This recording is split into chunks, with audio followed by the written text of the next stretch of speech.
নমস্কার, সুভদ্রার রান্নাঘরে আমার সকল দর্শক বন্ধুকে জানাই স্বাগত। আমি শিউলি। আজকে দেখো পটল নিয়ে এসেছি। পটলের রেসিপি বানাবো একটা সম্পূর্ণ নিরামিষ। পটলগুলো দেখো খুব ফ্রেশ, একদম পরিষ্কার সুন্দর পটল। যাই হোক, আমার দেশ বা দেশের বাইরে যে সকল বন্ধুরা আছো তাদেরকে জানাই অসংখ্য অসংখ্য ধন্যবাদ, অনেক অনেক ভালোবাসা।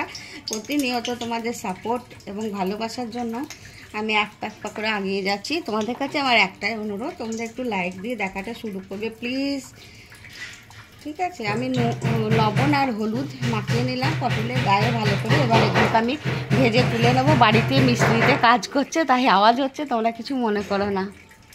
কড়া বসিয়ে দিয়েছি, কড়াতে তেল দিয়ে দিয়েছি। এবার আমি পটলগুলো এক একে ছেড়ে দিচ্ছি। পটলগুলো আমি ভালো করে লাল লাল করে ভেজে তুলে নেব। আমার পটলটা ভাজা হতে হতে আমি একটা মশলা পেস্ট করে নিচ্ছি। হ্যাঁ, তার জন্য নিচ্ছি তোমার আদা আছে বাটা, আর এগুলো কতগুলো কাঁচা লঙ্কা দিয়ে দিচ্ছি, টমেটো, জিরের গুঁড়ো, ধনের গুঁড়ো, এগুলো আমি একসাথে পেস্ট করে নেব ভালো করে। আর তার সাথে একটু তেজপাতা দিয়ে দিচ্ছি, আর কাজু আর কিশমিশ এগুলোকে আলাদা পেস্ট করে নেব। আমি এগুলোকে পেস্ট করে নিয়ে আসছি। ভাজা হয়ে গেছে খুব সুন্দর করে। এবার আমি পটলগুলো তুলে নিচ্ছি। পটল ভাজা তেলের মধ্যে দেখো আমি কতগুলো জিরে আর শুকনো লঙ্কা, গোটা গরম মশলা ফোড়নের মধ্যে দিয়ে দিলাম। এগুলো ফোড়নটা একটু কয়েক সেকেন্ড ভালো করে ভাজা ভাজা হবে। তারপরে আমি যে মশলাটা পেস্ট করে নিয়েছি এই মশলাটা দিয়ে দেব।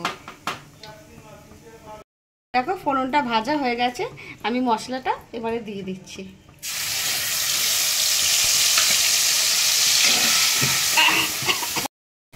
এবারে একটু হলুদ গুঁড়ো দিয়ে দিচ্ছি, পরিমাণ মতো হলুদ গুঁড়ো, আর একটু কাশ্মীরি রেড চিলি পাউডার দিয়ে দিলাম, আর একটু লবণ দেব স্বাদ অনুযায়ী লবণ।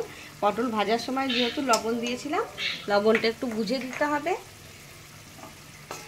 এবার আমি মশলাটা ভালো করে কষিয়ে নেব তেল ছাড়া পর্যন্ত। একটু স্বাদ মতো চিনি দিয়ে দিলাম, আর আমি যে কাজু আর কিশমিশটা বেটে রেখেছি এটা একটু দিয়ে দিচ্ছি অল্প করে।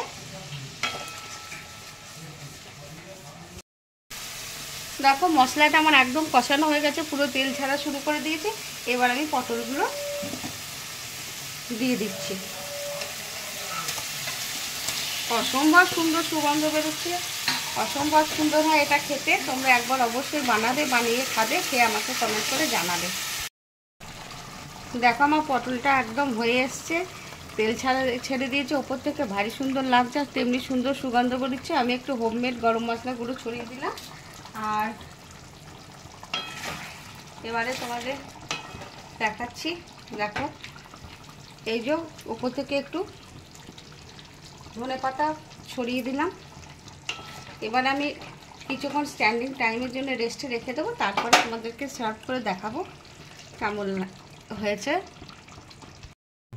আমার দুর্দান্ত স্বাদের পটলের রেসিপি রেডি এবং সার্ভ করে দিয়েছি। তোমরা এভাবে অবশ্যই অবশ্যই একবার বানাবে, বানিয়ে খেয়ে দেখবে এবং আমাকে কমেন্ট করে জানাবে তোমাদের কেমন লেগেছে নিরামিষ এই দুর্দান্ত স্বাদের পটলের রেসিপি। তোমরা সবাই ভালো থাকবে, আবার বলছি সুস্থ থেকো। আর তোমাদেরকে আবার বলছি সকলকে অসংখ্য অসংখ্য ধন্যবাদ। তাহলে আবার একটা অন্য কোনো দিন অন্য কোনো রেসিপি নিয়ে তোমাদের সাথে আমার দেখা হবে।